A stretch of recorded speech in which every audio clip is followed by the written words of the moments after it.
Hey, good people. This is Joel Wilson. I'm back on the live. Going to try to grab uh, Rick Mathis. Let's get this thing cracking again.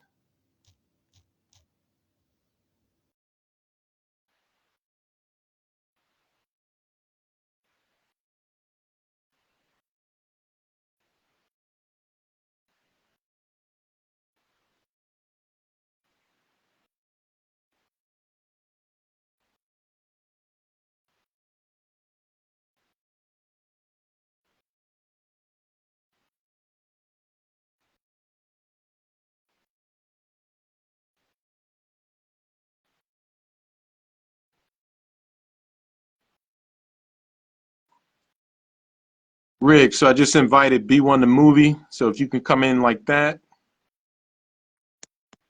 Okay, so I'm back O- on. Okay, cool. Now, if we get other people back, we can get I know some people it had, going. yeah, they had time constraints, but if, let's see if we can get Stephanie Renee on. Okay. Okay.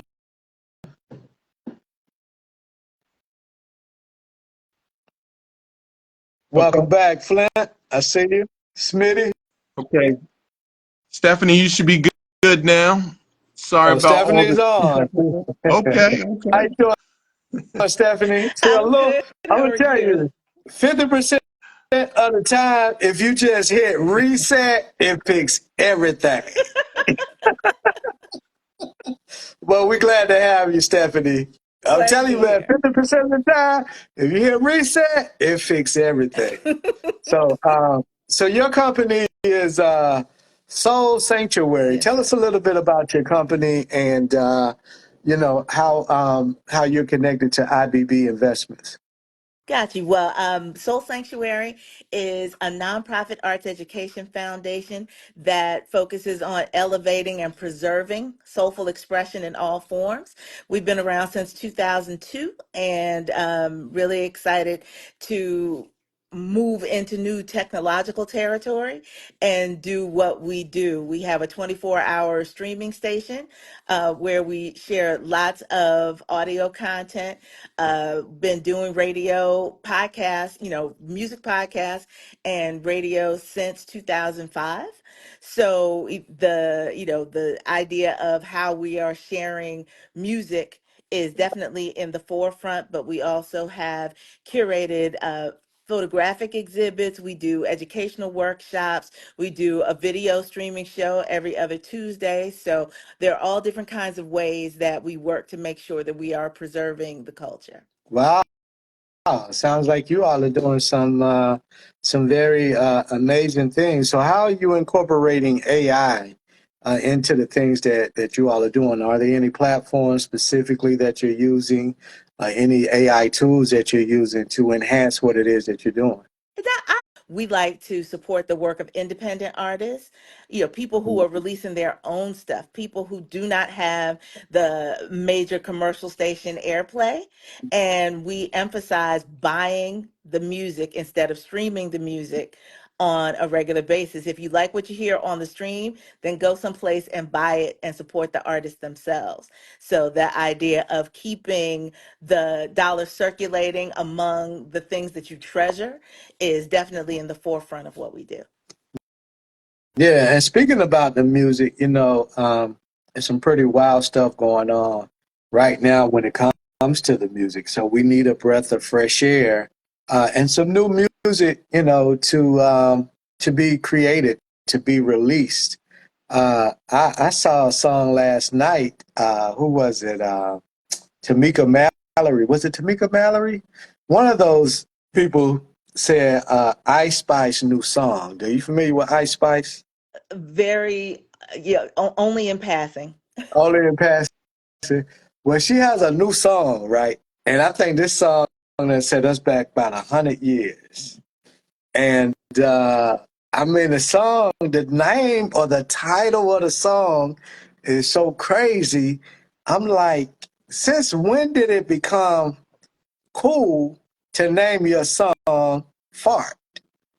So Ice Spice has a new song called Fart. So me Mm. being a person that's in media, a journalist. I have to do my research, do my homework, and I say, man, let me just listen to it. So it's like a 2 minute song. It's like 2.5 minutes, right? But it's Mm-hmm. talking about nothing. It's Yeah. talking about nothing. So I'm listening to it, and I don't mean to judge, but at the same time, it's like, let's be creative, people. If you look Yeah.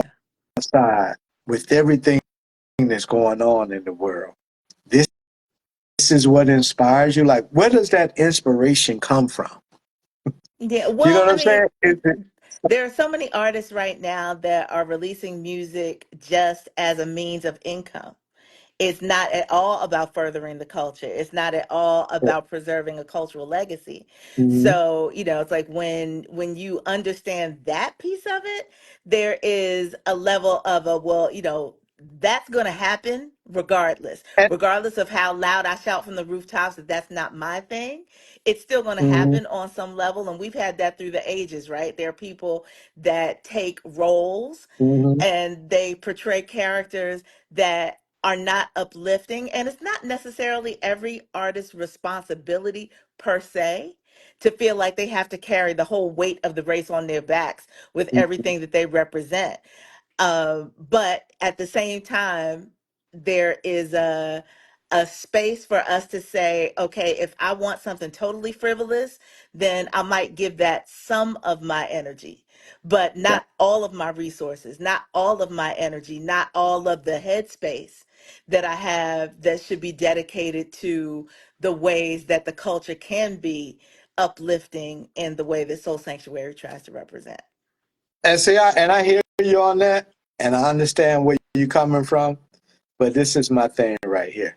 How in the world did it get 5 million views in 6 days? I, mm, mm, What's wrong that with the consciousness of the people?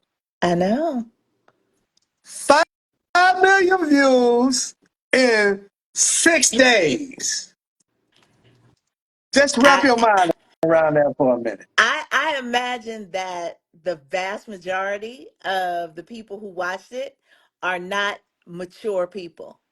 So their expectations of what, the curiosity clicks, the clickbait situation that we are in this day and time is real. And people's Yeah. attention spans are very, So, very short. You said the yeah, song isn't even 3 minutes long, right? So I mean, yeah.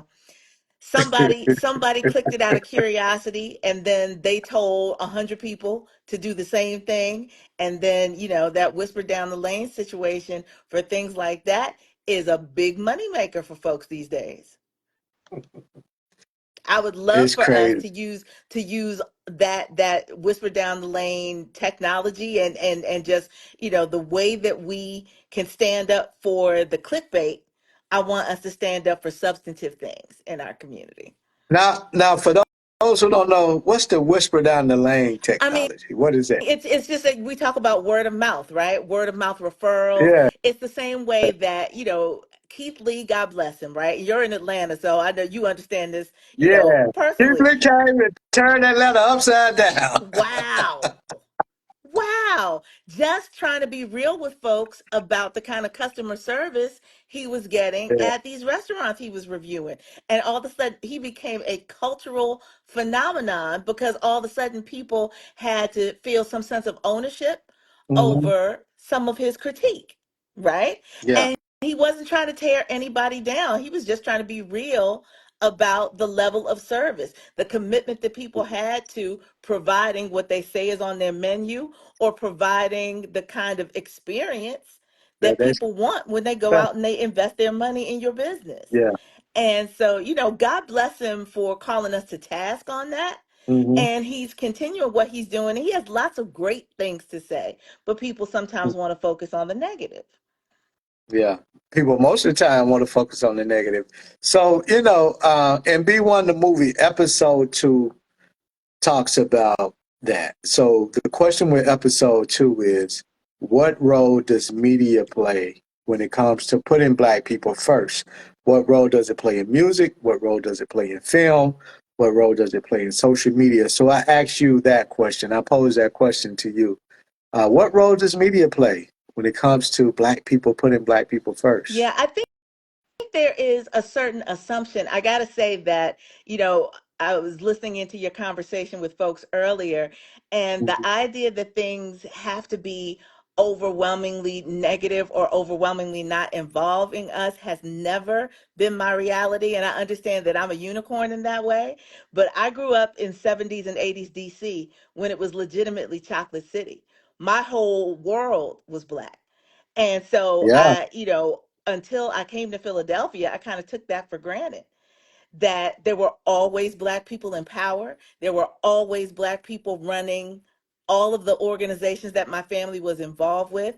Our dinner conversations were always about our Blackness and things that were going on in the world, trying to make sure that I was culturally conscious about who I am. I went to probably one of the blackest high schools in the nation.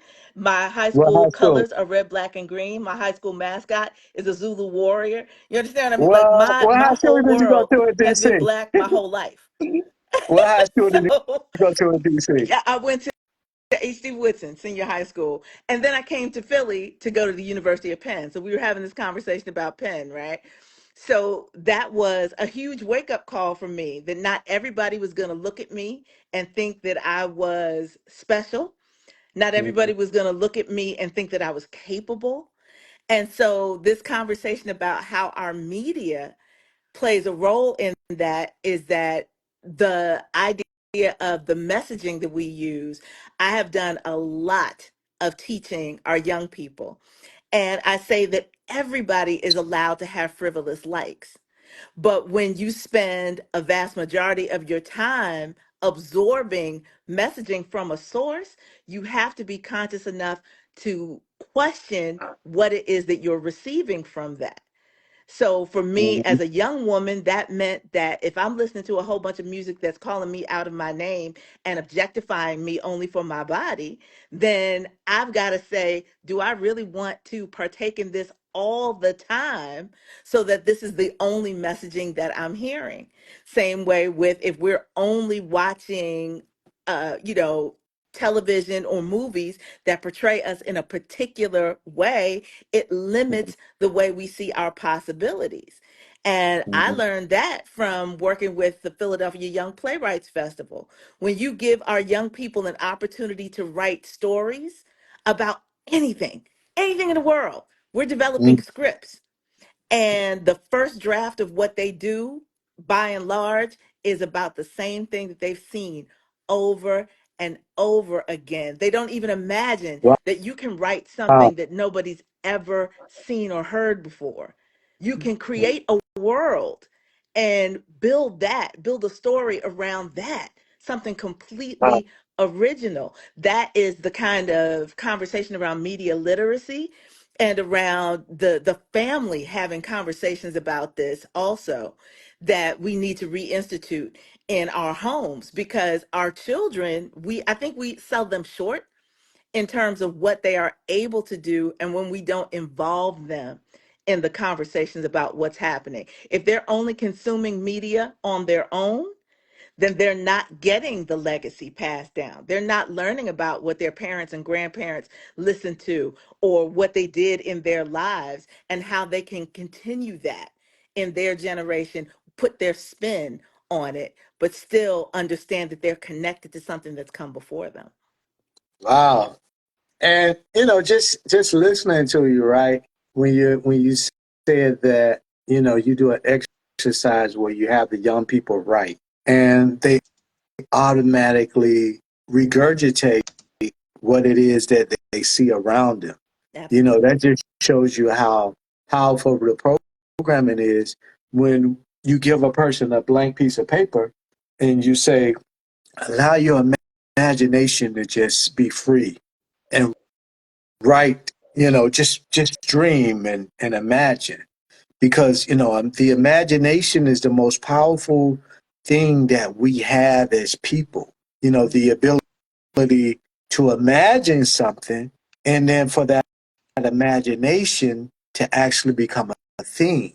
You know what I'm saying? Just Absolutely. think about that for a minute. That's a powerful concept for you just to imagine something, and then that thing can act, and then that imagination can actually become a thing. So, you know, certain people know the power of imagination, which is why they want to control that imagination. So Sure. we have to spend time, uh, quiet time, imagining a different world and creating these different things ourselves. So when we spend time, or invest time, I should say, imagining these things, imagining a different world, a world of love, a world of peace. You know what I'm saying? A world of tranquility. Yes. And that can actually become a thing.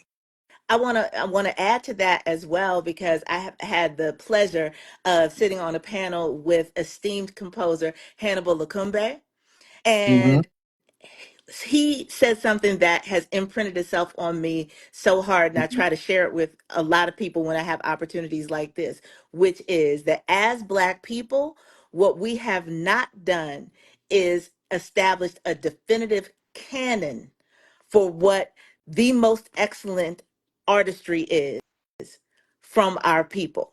That these are things that without question we are teaching, we are passing down, we are reading, we are listening to. These are the things that we will present regardless of what's happening in the world. These are things you will get, right?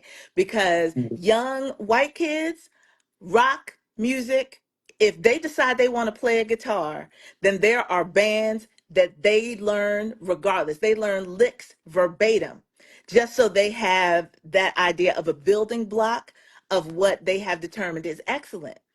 And for our kids, we don't, because we're not listening to music as a family, because beyond the animated films when the kids are little, we're generally not sitting around as a family and watching these kinds of films together.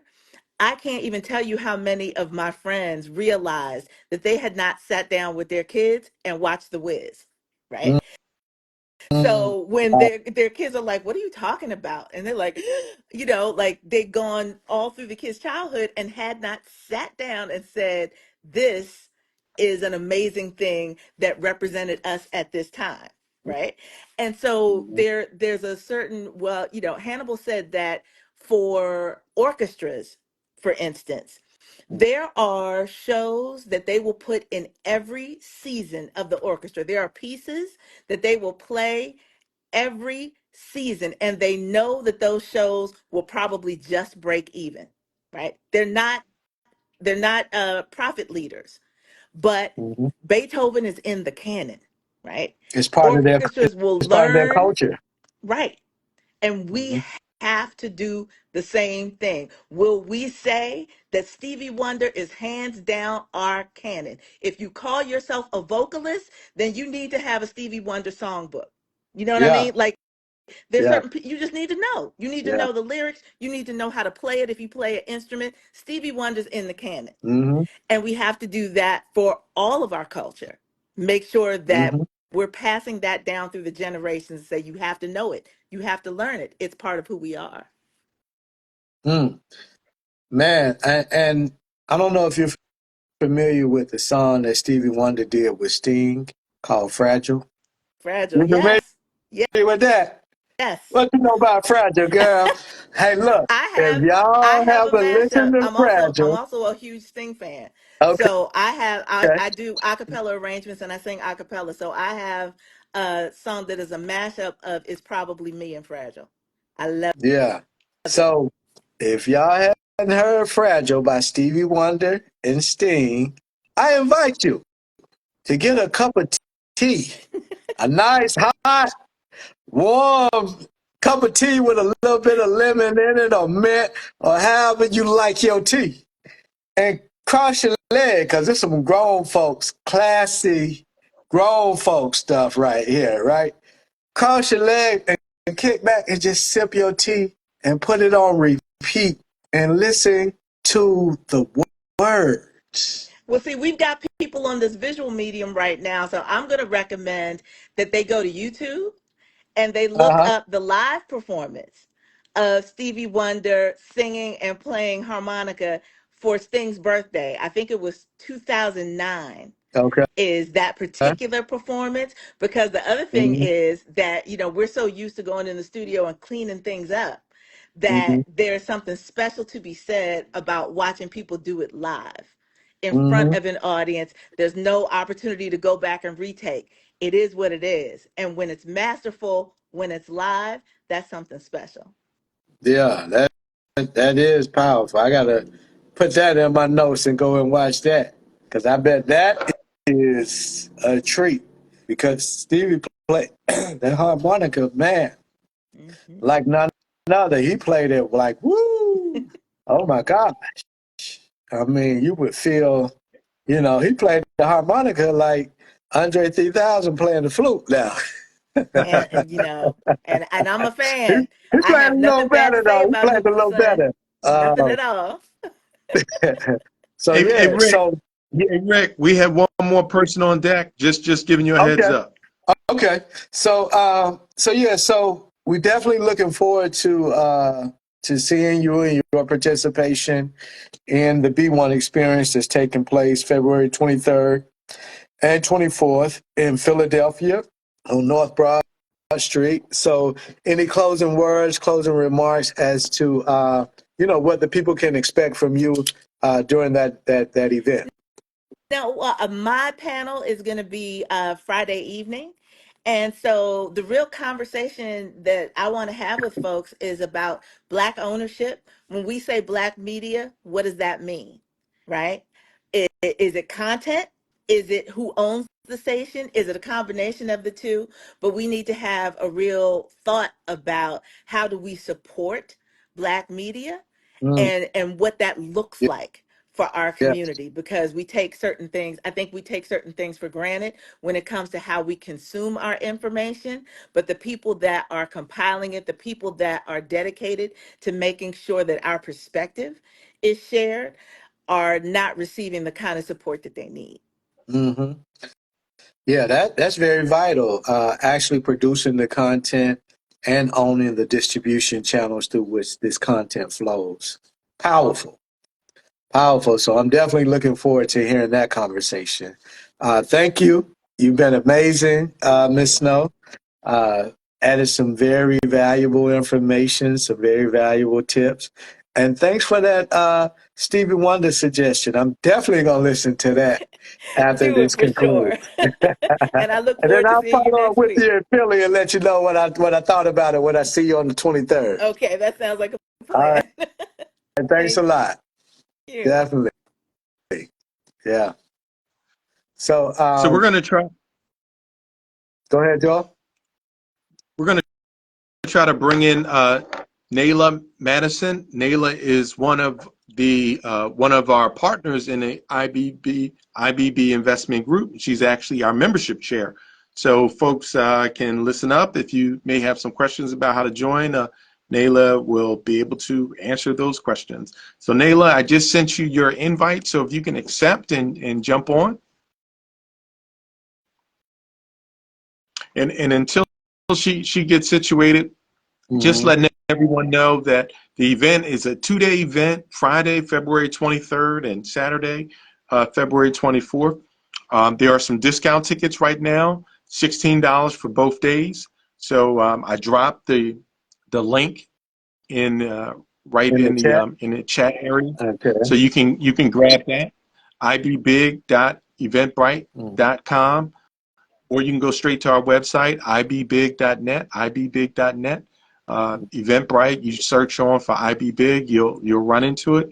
Go to our Instagram page, our Facebook page, and you'll see sign up information. And it's just a wealth of information. So, we have local experts in stocks, crypto, real estate, business investing, and it's going to be just a great conversation. You can come and you can learn, you can network. If you have interest in joining in, our investment club, we'll be there and we can certainly talk to you about that. But we need to create more things that are forward facing, facing the future. So part of the conversation that you and Stephanie were just having was just talking about the limitations that our young people they see. Like they really see their life in a very limited format. And a couple years ago, I was doing some research on this subject, and I came across a word or two words. I don't know if you've heard this before, but Okay. it's actually called identity foreclosure. Identity foreclosure.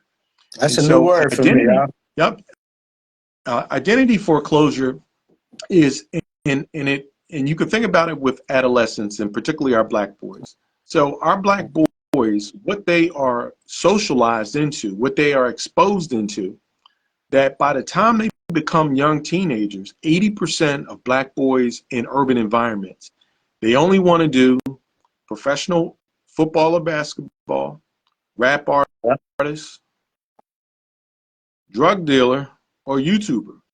That's 80%. Mm. So so we are literally trying to create this Wakanda off of 20% of black men, because 80% have chosen a different way.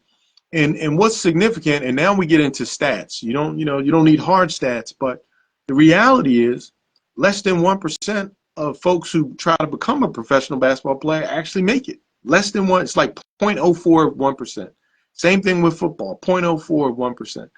And the thing with football that we don't discuss in our community is that for some reason, 80% of professional football players go broke. There's no other profession in this country in which 80% of the people go broke. So if you have a disproportionate number of folks going after a profession that is very slim chance to get in, and then a majority go broke, you're putting yourself in a really, really, really tough position. And then I'll just juxtapose that. You brought up AI, so something very related to AI, and it's in the STEM field, computer science, computer programming, computer engineering, any of that stuff. So black folks right now, we're like 11, 12% of the population in the country, and it's shrinking because there's so many immigrants coming in that our percentage in the country is going down. It's going down. But in any case, where we are right now, less than 1% of black folks go to become computer scientists. Less than 1%. And that's significant because on average, it is easier to become a millionaire as a computer scientist than it is as a professional athlete. People don't realize that. That's, You can Google search that. that's a You'll good find point. articles. That's a great point. Great So point. so you so if you look at who owns the professional teams now, the folks buying the teams are the folks who own the tech companies. So it's the folks who are the leaders in Microsoft and all these other, they're buying the teams. They own them. I mean, they're making so much money. So if you look at a subgroup, East Indians are about 1% of the US population. They may not even be 1%. But check this out. This low number that they are 16% of the software engineers in this country. 16%. 1% of the population, 16% of the software engineers, and the stats are that software engineers disproportionately become millionaires. And we, 11, 12% of the population, and less than 1% of us are software engineers. So just doing small changes, looking hard at computer science, because there's, and you don't even have to code. You do not have to code with a computer science degree. Matter of fact, most folks don't. I actually have a computer science degree. I have, in my professional life, I have never written code. Now, I've wrote tons of programs in college, Mm. but in my professional life, I don't do that. Mm. And there's so many things you can do. The key thing with why do people get computer science degrees? Computer science is actually a way to solve problems using technology when it's appropriate. So when a problem, when there's a great solution that's tech based, then boom, you can put those skills into play. Nowadays, you hear a lot of people talking about algorithms, really tied to like Google or Bing, tied to the search. But an algorithm has been around as long as computer science has been around. It's a methodology of how you solve a problem. So there's no other community in this country that has more problems than the black community. So computer science is a great thing to leverage. And now with AI, we can solve some of these problems that we have. There are computer scientists jumped into the investing world. Robinhood is an investment brokerage that's tied to technology. So they came in and changed the game in how to invest. And so there's different ways. If we understand that identity foreclosure is real, so it's real important with what you expose your kids to at a young age, the music, whether they're being read to or not, whether you're showing them love, your empathy, all this kind of stuff is important. And so if you deal with these things, it's going to make it a lot easier for them to pick a career that has that future to it, for them to be able to make some healthy decisions. Hey, you know what? At a young age, I'm going to start investing. I'm going to start investing so I can make sure I can take care of myself, take care of my family. And these are all things that we can do. It may take some little tweaks, but we can do it. So I did send that invite to Naila. I'm not sure if she got it. Yeah, we might have to go back out and come back in one more time, man. I mean, this is crazy, but you may have You know to what? do Let's see that. let's see if Bigger Dre was on. Oh, he's back. Okay, Let's see if yeah. we can bring him on. See if we can bring him on. Yeah. Yeah. How would you define identity foreclosure? Because I get, what you're saying. I'm just curious to know what would be your definition of identity So foreclosure. I'm gonna try to. So I think Dre is coming on, but real quick, he's coming. Mm-hmm. Okay, cool. So real quick is um, when you are limiting, like at a young age, you are limiting your possibilities and not even open to other opportunities or things. And you can see it. I know I saw it a lot dealing with young folks. If I went to a young person and said, hey, what do you want to do in the future? And they would say, oh, I want to be a professional basketball player. And I'm like, oh, that's cool. That's what's up. That's what's up. But have you ever thought about maybe a dentist? And these are the things that, these dentists in Philly, they're getting paid. And no, I just want to be a basketball player. Okay, well, how about an electrician? Have you thought about that? And it didn't matter what you brought up. They just keep coming back to, I want to be a professional basketball player, and that's it.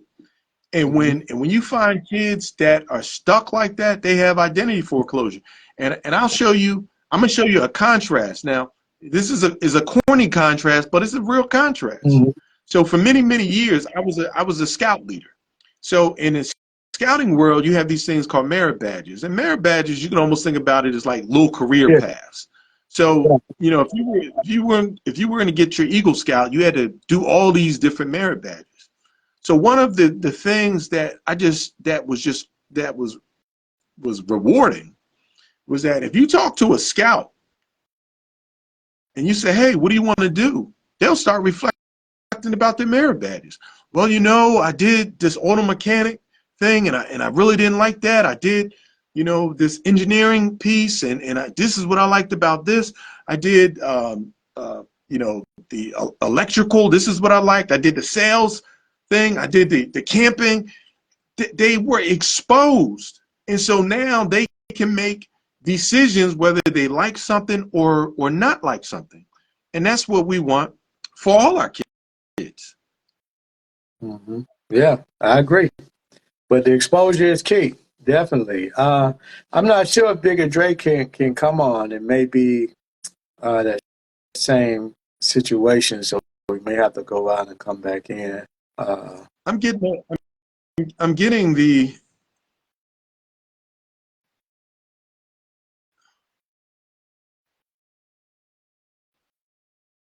Yeah, you might be right because it's saying that. Let me try one other thing with Dre. Boom, boom, boom, boom. Yeah, the reset button fix everything. That's my that's my go-to. If it's not working, hit reset. It'll fix it. You. Yeah, Joel is the brother from the Matrix. The key. Dre, What's going I on? think I heard his Yeah, voice. I'm here. Oh, okay. Okay, okay. I don't see you. I don't see you. Yeah, I was saying. I said you are the brother from the Matrix, the key master. I don't know if you've seen the Matrix before, but Oh, it's this guy that absolutely. meet. Yeah, that's who you are. Absolutely. Peace, my brother. Peace, brother Rick. Hey, yeah, how you doing, Bigger Dre, man? Thanks for joining us, man. We are excited about, this 2-day event coming up in Philly. Yeah, Looking forward to coming to y'all city, man, and really blessing the people with some powerful information from people like yourself that'll be, a part of this experience. So if you can, man, just share with the people who you are and your participation in the B1 experience that's taking place, the 2-day event that's taking place February 23rd and 24th. well, first and foremost, want to shout out you and for being consistent. You you may remember years before Juneteenth became a national holiday. We actually did a screening of your first film at the Okay, African American Museum. So shout I do. out to you on the consistency with Thank that, you. and shout out to Joel for always being part of the fine. I just want to get y'all brothers before we get into who I am and what I am. I'm just adding on. You know what I'm saying? Just salute. But I'm Big Dre, youth mentor, instructional support specialist, community organizer, event planning, and recording artist, and blacktivist. Mhm. Number one Mhm. blacktivist. You know, Black Mhm. dollar is black power, so that's why I think it's important um, to add on to the conversation because a lot of times these artists we deal with a lot of entertainment, but edutainment is even more important. So Mhm. yeah, appreciate y'all brothers. I'm gonna share this live too because more people need to be in this Yeah, live.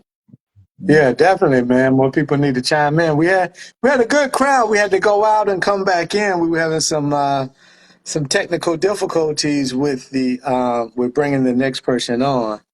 But nevertheless, we definitely can repurpose the footage and disperse it out. I'll cut it up into like some 30 to 60-second clips so the footage can be repurposed.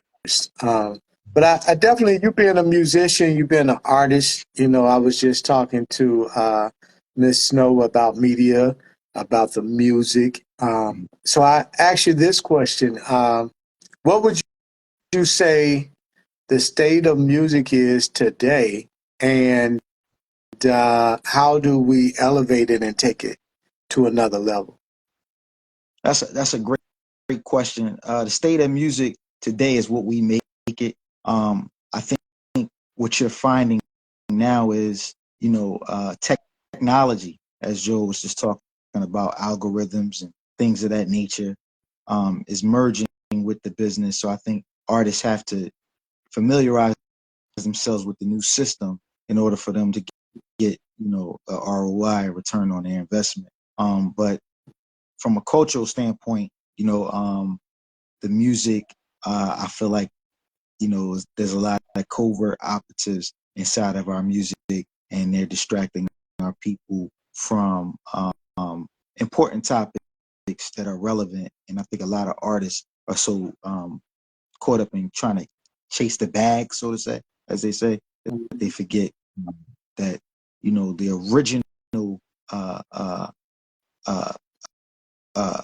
movers of the culture were the griots, those who had the spoken word and that message that we have. We have power. It's an anthem I did with a brother, a legendary brother, who worked with all of the greats. His name is Alfie Pilot. We have an anthem that we recorded back during that time when we did that screening for you. It's called it's the Buy Black Anthem. It's a little Mm-hmm. snippet that we created, and it's powerful. So it's a little bit more than music. It's the movement, but that's what I think about the current state of music. A lot of the artists are trying to find their way in this new system.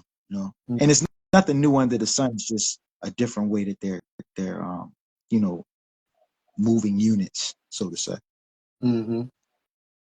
So yeah, so you have one side where you spoke on with the culture, but Mm-hmm. what about the technology side? Like right now, I was really just like bugging, right?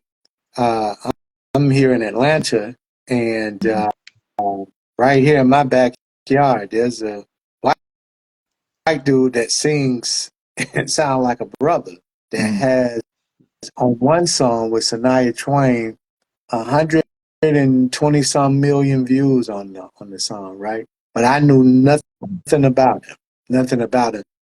So with where technology is now, the gatekeepers are out to lunch. There really aren't any gatekeepers. So, this guy is from Conyers, which I don't know if you're familiar with Atlanta, but Conyers is like 30, 40 minutes outside of Atlanta. It's like rural Atlanta, right? Right. And so he's still Atlanta, but it's, out in the suburbs.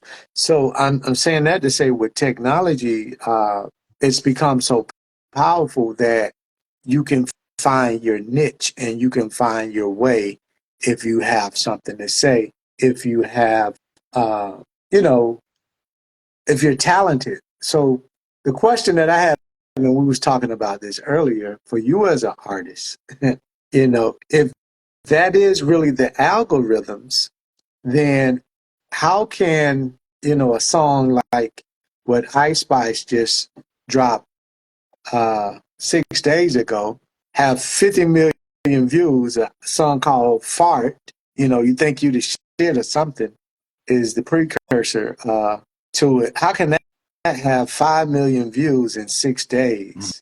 And you have a song that's really saying something, and it may have 10,000 views or 10 views, but it can be a powerful song. So that's kind of what the things that kind of go that play in my head. Is there a mystery hand behind the scene that's saying, hey, this is gonna put you off over here in a bad Mm-hmm. place, let's make that have 5 million views.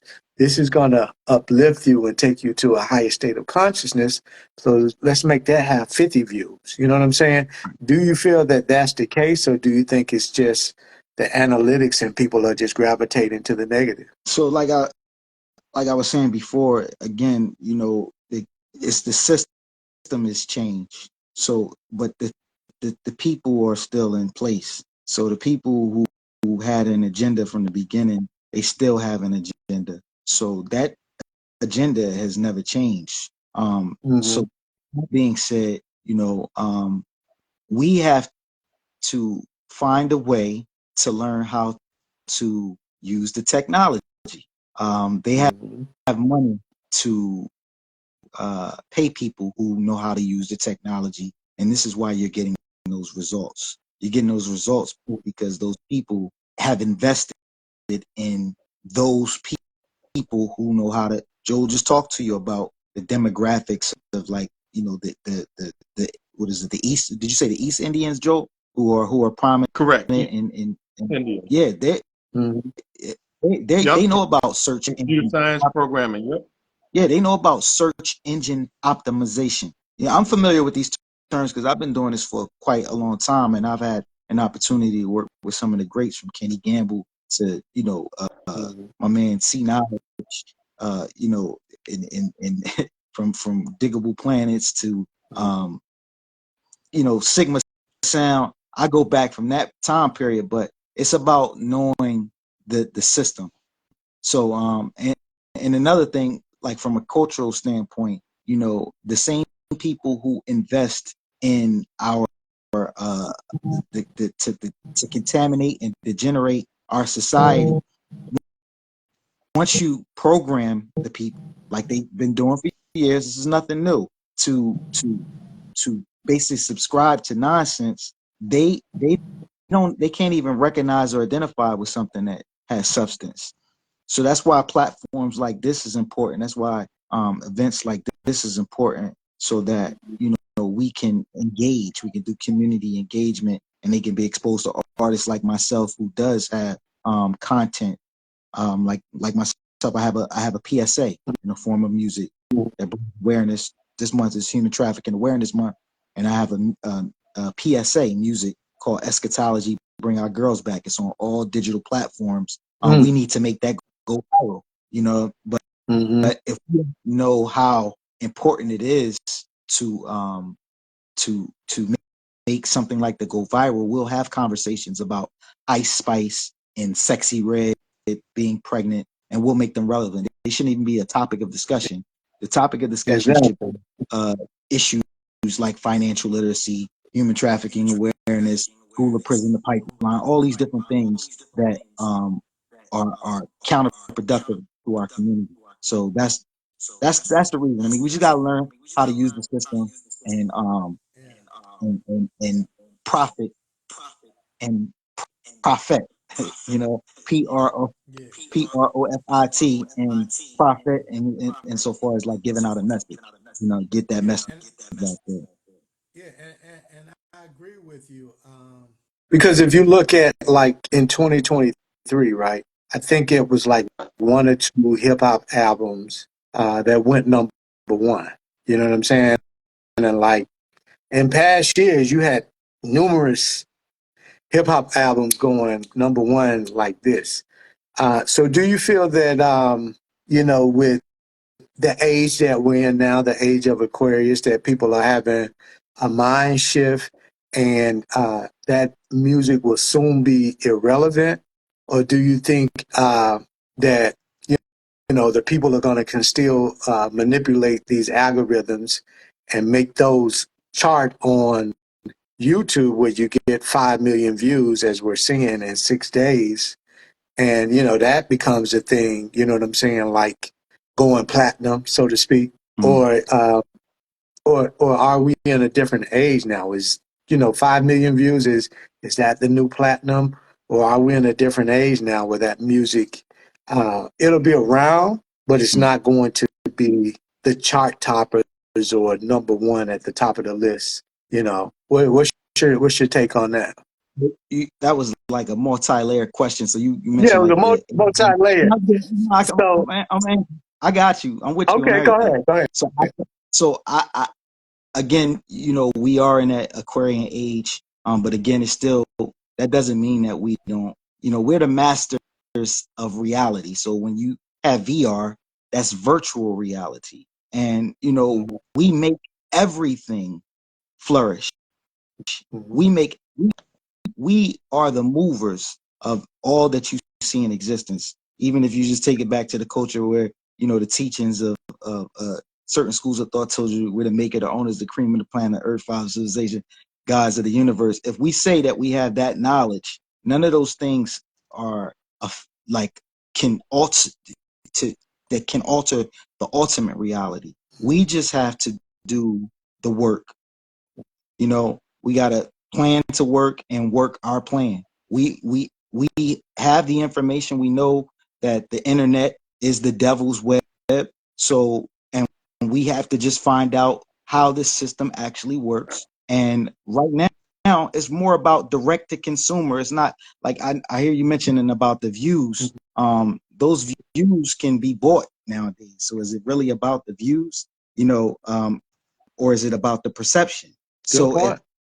I Good have point. the influence, right, as a culturalist, as a spiritualist, as an artist, as an blacktivist, as someone who has knowledge of self, is it really about the views, or is it about my ability to influence the masses of the people? And you say, well, you want to, again, you're talking about numbers, the masses, right? Well, I can reach one person who can reach that million. It's about who you reach. So you have to be strategic with it as well. You know what I'm saying? I can reach that one person who has 5 million followers, even though I only have 5,000 followers. It's a guy, Mhm. he's a herbalist. This is off the music. His name is LifeWave, right? He's on the internet, and he connects with a lot of celebrities, and because he connects with these celebrities, he doesn't have the same following as the celebrities. Because connects with these celebrities, it opens him up to a larger audience. So it's just, we just got to find a way to use what we have, connect with Mm-hmm. people, and plan to work and work the plan. So yeah, Yeah. this is that the age is ours. This age of Aquarius is the age of information, really the age of air. So Mm-hmm. it's no reason why we shouldn't be winning. And as a matter of fact, we are winning. It's just the appearance of what it looks like.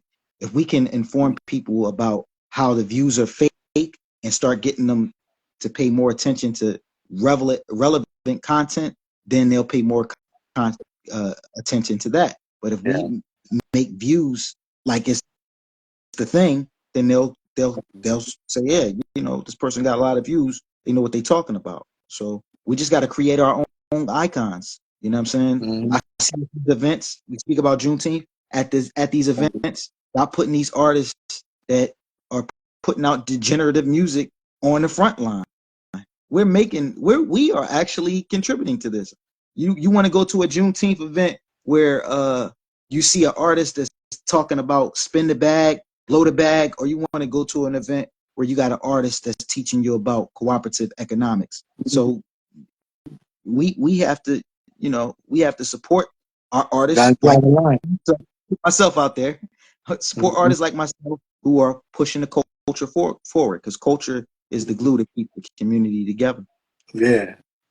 And two, I feel like Renee was talking about one of the earlier speakers. We were talking about the power of imagination. So she said they do this exercise, in her creative writing class where they give students, a blank piece of paper and tell them to imagine a world and write their world. But a lot of times, they end up writing a lot of or regurgitating a lot of the information and the things that they see in their community. So it's like, how do we really tap into that world of imagination where we go beyond that and we see a world of love, a world of peace, a world of bliss, a world of tranquility. You know what I'm saying? So I think that's where we have to where we have to break down these walls, and really imagine that world. Because again, like you said earlier, we are the trendsetters. We are the one that really sets the stage and sets and dictates culture. You know what I'm saying? So that's what we have to start doing so that we can see through, if it is a fake 5 million views on a song like that by Ice Spice, you know what I'm saying? If it is a fake, we can see through that. You know what I'm saying? So in closing, man, you have any final thoughts you want to share about that, or about what we can expect to see at the event, the B1, the experience on the 23rd and the 24th, the 2-day event that's taking place in Philadelphia? I would just encourage those who are watching right now, bring some Hmm. young people, because they move the culture to the event. Yeah. That's another thing. We got to tap in with the youth. The youth are the future. The babies are picking up the phones and all that. You know, and support people who are pushing the culture and are putting things out there that are relevant. So you're putting the screening together. Joel's putting this. You guys are putting this out here. People need to support that. Is dealing with financial literacy. Support. We make ourselves available for a lot of foolishness. And tired of Ice Spice, which I ain't got no problem with Ice Spice. Hmm. I think she's very cool. You said she's very cool. You said. Notice, I, notice I said I don't have any problem with Ice Spice. Now the music Okay. is another thing. Yeah, The exactly. You have to music, separate the artist from the music. I totally agree with that. the music is something else. I ain't got no problem with Yeah. Ice Spice, but the music is something else. But definitely you can definitely expect greatness. You can. I think our community will learn a lot and can benefit from this. You have people. I've seen some of the people that you have in there They do this work on a consistent basis. They're investors. Um, you know, I'm definitely gonna do bring add value to the conversation. And yeah, I'm looking forward to 23rd, February 23rd, 2024. Make sure y'all in the building and bring some. You know what I'm saying? Because that's what we need. We had these conversations amongst ourselves, but the young people, they need to get it because they're the real pushers of the culture. So check out the Eschatology. Bring our girls back on all digital platforms by Bigger Yeah, Dre. put it in the comment section so you Yeah, know people can tap I'm gonna in. Yeah. put the website where they can download the PSA, and we want people to download this PSA right here, and we want people to Yeah, create I'm definitely gonna content. check it Yeah, out. we want them to create content to bring awareness to human trafficking. That's what this is about. This particular piece that I've created is designed to bring awareness to human trafficking. So I want people to use that music and download it and create content and inform our people. So the 23rd, financial literacy, Rick Mathis, Joel Wilson, Tech Core 2, you know what I mean? It's going to be major Hey, I love for Trilladelphia. it, man. Thanks for joining us. Definitely some insightful words, man. Words of wisdom. Looking forward to seeing you perform as well as speak on the 23rd and 24th in About that. Philadelphia at the P1 Experience. Yeah, All right, that's what's up. definitely, man. All right, Yeah, thanks, man. I'll be tapping into that link that you just put in the comment section. give thanks. I appreciate you, beloved. I appreciate you. All All right, right, our Dre, man. next guest. How you doing Appreciate it. tonight? Thanks for patiently waiting. You know, glad that we could get you in on this particular session. You know, we had some challenges with bringing people in, which I don't understand. It should be just a in and out type of situation. But go ahead and introduce yourself, please. I believe that is my turn. Is that correct, Joel? Yes. Yes. Okay. I didn't want to overstep. Hello, everyone. My name is Siobhan Shackleford Bacon, and I am one of the co-owners of Avenue 215 Self Care Studio, located in the East Falls section of Philadelphia. Okay, and tell us what is 215 Self Care Studio? So, Avenue 215 Self Care Studio is a full service spa and salon. So, we offer various services that help people to, take care of yourself, because if you don't take care of yourself, you cannot handle other responsibilities in your life or other people. Mm-hmm. Yeah. So in the film, episode number 4 says we touch on self-care, which is what you're talking about, self-love and self-preservation. But the question that opens that episode up is a question that I want to ask you. Is it racist for Black people to put Black people first? Is it racist for us to focus on our self-care, our self-love, and our self-preservation? Absolutely not. I don't think that we have made it a priority throughout time. And part of that is because we've had to prioritize other cultures and other, the powers that be. So I definitely don't think it's racist. I just think it is, a form of being proud of who we are, as well as taking care of ourselves so that we can be the best people that we can be. Mm-hmm. So what are some things, I know you offer spa services and hair services, but what are some things we can do to really put that first, self-care, self-love, and self-preservation so that we can preserve ourselves and preserve the next generation to come? No, that's a great question. So self care, like you said, we have those services that help you to take care of yourself. However, the process doesn't start or stop when a person visits our facility. There's home care that has to occur, and it's a continuous process.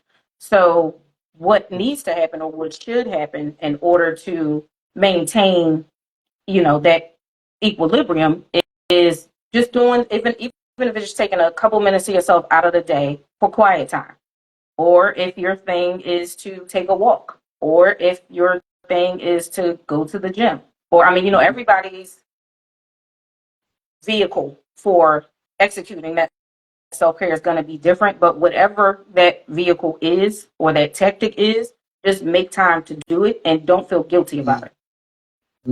Yeah, that's a great point. I know with me, I enjoy running. I run 5 miles in about an hour and 15 minutes. And when I'm on that track or either I'm outside, like right now it's kind of cool, so I've been running mainly indoors.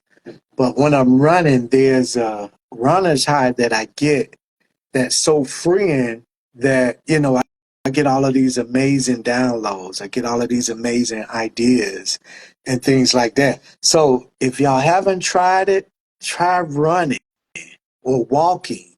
You know what I'm saying? Or going in the gym, going to the spa. You know what I mean? Tap into that runner's high. Like, create this mental toolbox of things that you can just readily go to, when the world sets you off, when the world, stresses you out. We gotta have these things. We have to have that self-care. We have to have that self-love, and we have to pass these things down to the next generation, so that the next generation will already know what it is that they can do. You know what I mean? To when they have these moments, because these moments are going to come, and they're coming, a lot quicker now. In social media, I was just watching one of the DJs had shared on Instagram, man, these young kids, shooting at each other. And I'm like, where have we gotten? And I know things happened like this when we were coming up in early 2000s, 90s, and things like that. It's just that we can see it now because everybody has cell phones. So it's like right in your face. And people are becoming numb to this type of stuff, man. So, what are some things, what are some conversation. I don't know if you have kids or not, but what are some conversations that you're having with your kids, about, the things that are going on in society, the things, that they see in media. Having pride is a big factor. I think that we have gotten to where we are because we've lost that sense of pride, and when you lose that sense of pride, you behave in ways that aren't the most beneficial for you or your community. So Mhm. pride is a big thing that, and nothing against celebrities and people that are visible in the you know electronic means, but there's, I think, because of the different pictures and different exposure that The we imagery. have, exactly, is not all of it is prideful. So then people continue to be, or they start to think that, oh, okay, that's normal. I just do whatever and it's okay. But it's not okay. You have to have a sense of pride in yourself and your community. And I think that steers a different level of behavior.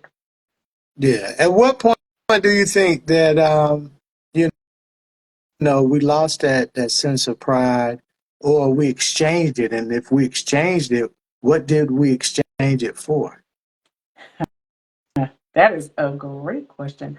So when did we lose it? And of course, I'm gonna have a lot of people that disagree with me.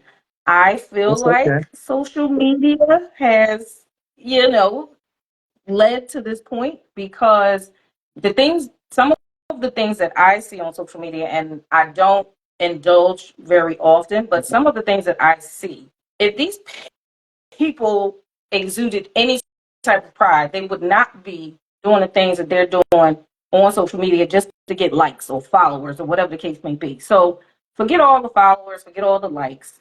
Just have some pride and behave in a respectable manner and stop worrying about what everybody else is thinking.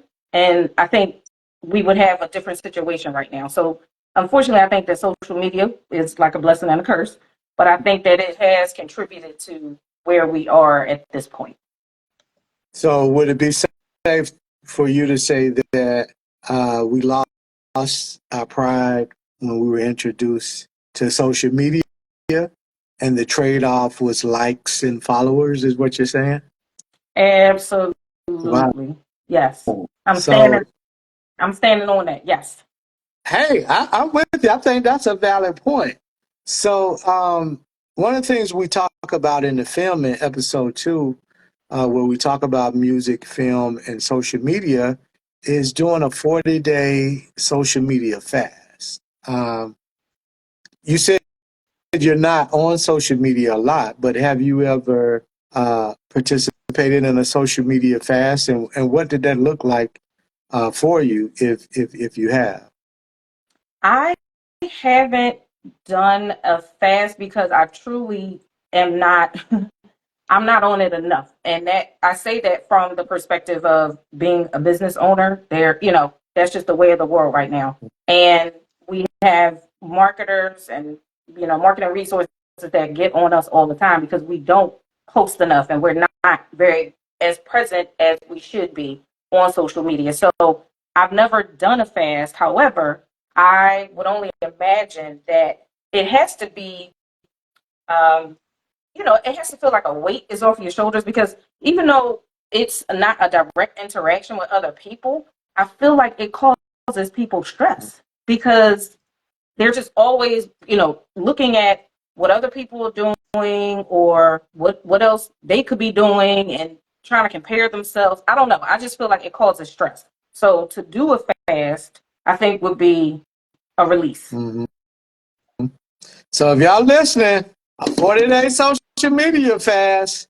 And guess what? If you're a business owner, you can post, but you can't scroll. We got you. We got you. See, y'all, I'm a business owner. I have to go on social media. Nah, you're right. You got to go on there, but you don't have to scroll. You can post, boom, and get out and get out of there.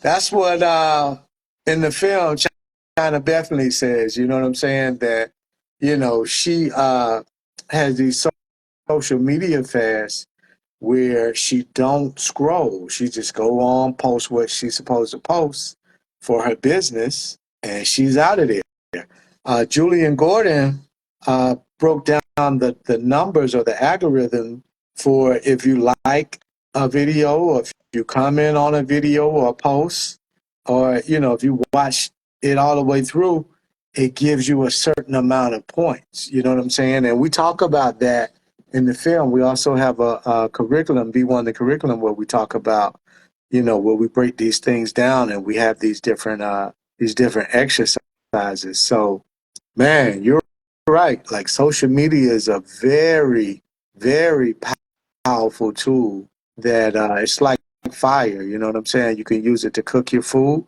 or you can use it to burn your house down. You know what I'm saying? So it's up to you. What are you gonna? How are you gonna use this tool? Because we're in the age now where you can become a millionaire just like that on social media. You know what I'm saying?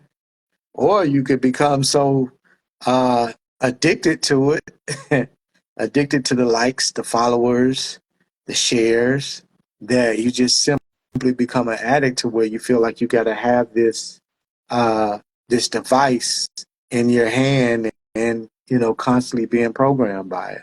So yeah, so I definitely appreciate your words. Do you have any other closing comments or remarks before we conclude this session? Other than just driving home the point of self-care overall. Like I said, the book doesn't Mhm. stop or start at Avenue 215 Self-Care Studio or any other place that provides those type of services. What we encourage our clients to do is to holistically adopt that principle so that they are always in a continuous state of self-care, because otherwise, you become unhinged or even just not able to function as your best self. So again, holistically, self-care, please everybody take care of yourselves. Mm-hmm. Definitely. And we look forward to And seeing you on the Siobhan, 23rd, 24th. You have something, hey Joel? Rick, I got one question. Yeah, I got one question for Siobhan. So Siobhan, you're a partner with IBB Investment Group, and so why did you join the investment club? I joined because I want to learn more so I can do more, specifically with regards to growing wealth. And my parents were, they did what they could with what they knew, but I realized that there were limitations to that. So, fortunately, being exposed to different things and different people, I realized, like, oh, hey, getting to the level of wealth that I would like to get to, it doesn't come from working every day. And I don't care if you're working for yourself or somebody else, it doesn't come from that. So, I'm trying to do better. So, I'm learning so that I can do that. Mm-hmm. Great point. And just to expound on the point about, working every day, you actually run out of the time before you reach the dollars that you desire, thinking that, you're going to trade time for dollars. You're constantly trading time for dollars. Where when you look at other families who are multi-billionaires and things like that, they don't trade time for dollars. You know what I'm saying? They have assets and they have information that they share, and that's how they become wealthy, and that's how they maintain a certain amount of power. So that's the thing that we should aspire to do, is to create products and services and systems that can be duplicated, so that then, you can duplicate your efforts and your vision, and that's how you become wealthy. Absolutely. Mhm. Yeah, so thank you, Siobhan.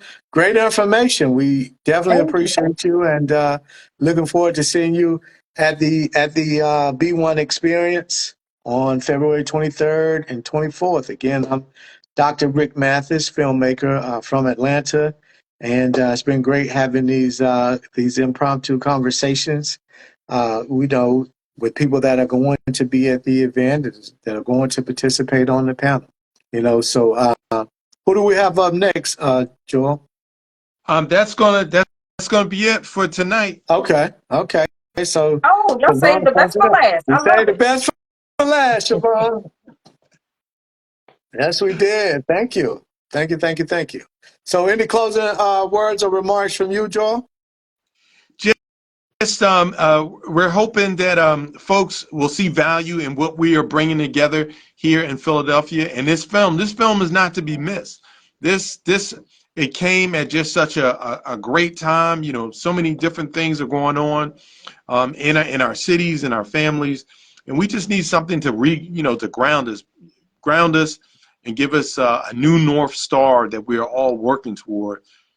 And everyone can use more money. So let's get our money right, our economics right. If you don't know about investing, come on out and learn. And one of the nice things about the investment club, you don't need a whole lot of money. You can invest as low as an adult, $50 a month. And if you are a young adult, 18 to 25, you can invest as low as $25 a month.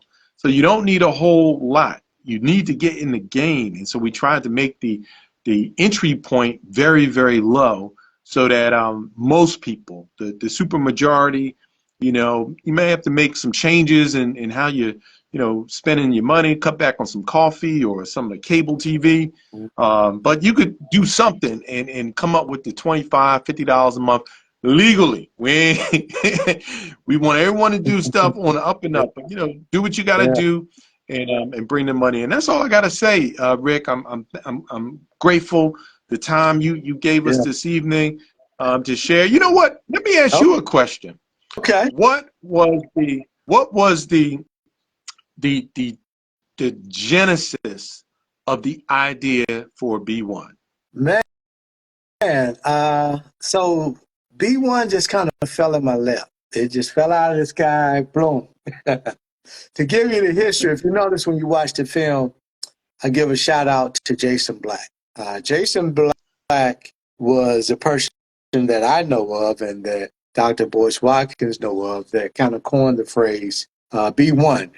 And that was inspired by Marcus Garvey saying race first. He just switched it around a little bit and said black first. So Gotcha. I'm yeah, so one day I'm in the studio working and get a call from Dr. Boyce Watkins say, "Hey man, what you got going on? I think I want to have you partner with you and produce the B1 documentary." And I was like, "Word?" I said, "Okay, well, I I think that'd be a great idea, man. I'm familiar with the B1 movement. You talk about it all the time. You share it in the chat, you know, and have garnered a lot of attention around it yourself and Jason Black. So it really just kind of fell in my lap. You know what I mean? The opportunity. Dr. Boyce and I have been talking about, producing content together for a while, and this was the first installment of that joint venture and that relationship. So that's Okay. kind of that's the inspiration behind it. Okay. All right. Mm-hmm. All right. Well, as we used to say, that's what's up. That's what's up. Yeah, man. And again, I appreciate you, Joel, man, for believing in this film, man, and being an ambassador for the film and bringing it to your city, man. I definitely know that people are going to appreciate it when they see it, and definitely want to share it with their family members. I mean, this is we're in some very serious times right now, and films like this, like we need to have films like this, as you so perfectly stated, to ground us, to get us focused, to get us back on track, because this is what I call edutainment. You know what I'm saying? This is a film that's going to entertain you, but at the same time, you're going to get so many nuggets from this film. Just to name a few of the people that we have in it. We have Dr. Claude Anderson. We have Professor James Smalls. We have George Frazier. We have a 13-year-old entrepreneur, Kaden Harris, who has a financial literacy bus that's based right here in Atlanta, Georgia. We have Neo, who's actually his mentor that came out to see the unveiling of the bus, which you'll see in the film. We have Julian Gordon, Dr. Boyce Watkins, Riza Islam, Queen of Fool, Nuri Muhammad, the hip hop artist D1. Like, we got so many people in this film, man, that's having a conversation around putting us first. Like, imagine that. Putting black people first. Falling in love with blackness. You know what I mean? And I always conclude, by saying, at the end of the day, be proud of your blackness. Put that first, because guess what? Everybody else is going to put that first anyway. When they see you, they're going to see a black man. They're going to see a black woman. They're going to see a black boy. That's what they're going to see first. So you put it first and put yourself first and love yourself. Have self-care, have self-love, and self-preservation. Absolutely. Mm. Hey, man, have a great evening, man. All right, y'all have a great evening as well, man. Salute. Take care. You too.